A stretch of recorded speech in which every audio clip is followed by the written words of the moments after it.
between three sizable mountains and innumerable hills and shelves and finger hollows that ribboned out from the valley floor like veins. We had not visited Pop's since Josh was born 3 years before, and as we came over the last hill down into Medgar on that Saturday, the citizens stared at us like they were watching color TV for the first time. A fat woman in red stretch pants dragging a screaming child stopped suddenly. The child jounced into her back. Two men in eager discussion over an open car hood turned in silence, hands on hips. Booth 4 at Biddle's Gas and Grub immediately discontinued their debate about proper planting cycles and launched wild speculation about the origin and destination of the blue station wagon with suitcases and a bike bundled onto the luggage rack. People just didn't move into eastern Kentucky back then. 22 Chiseled Street sat straight and firm behind the faded white fence that aproned its quarter acre.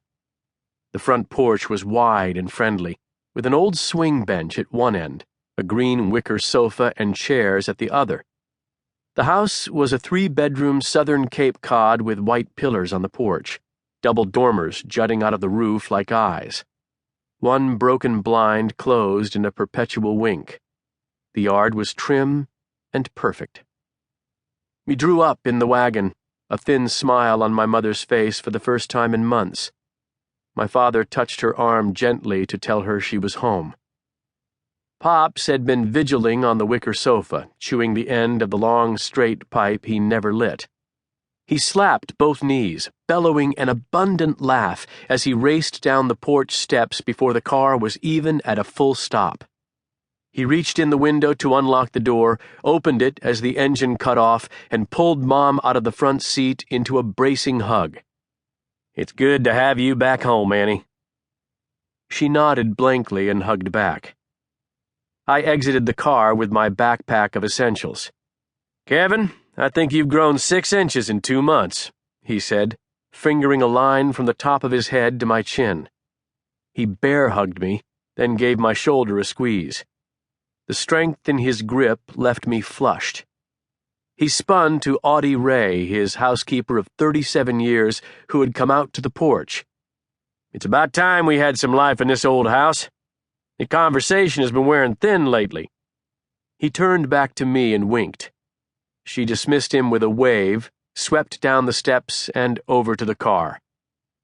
Audie Ray Henderson was 5'4" and fire-plug solid, her face furrowed with wise creases and unmissing eyes that burned brightly from her dark features. She reached up and placed a hand on each of Mom's shoulders and held her at arm's length as if to verify authenticity. My father came around to the passenger side and stood until Pops acknowledged him. "Edward, how are you?" Pops asked. They shook stiff hands. The inside of Pop's Chiseled Street home was sparkling clean. Audie Ray saw to that. But to me, it smelled old and empty. In the living room, 2 matching wing chairs with eagle claw feet and brass buttons tacked down the front faced a worn light blue sofa with doilied arms. 3 of my mother's paintings hung over it. A man canoeing on a river, wild horses splitting a canyon, the Chiseled Street house sometime in the 60s. The room was alien and unused, but anything was better than the throttling silence of our house in Red Hill. Audie Ray led me up to the spare bedroom. "Bet you're glad to be done with freshman year," she said, helping the bag onto the bed. I grunted and slumped next to the suitcase. "High school, my laws! I remember when you was no bigger'n my knee, and now you're taller than your pops." I was silent, examining the way my interlocking fingers roofed my thumbs. She came over and sat next to me. "Kevin, you and your mom been through a bad thing, about as bad as life gets. I know it's going to take a while for her and you to heal. He blames me, you know.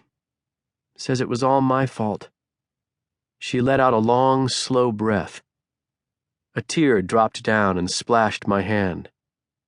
"What happened wasn't your fault, child," she said softly. "But if I'd..." The sadness and choking anger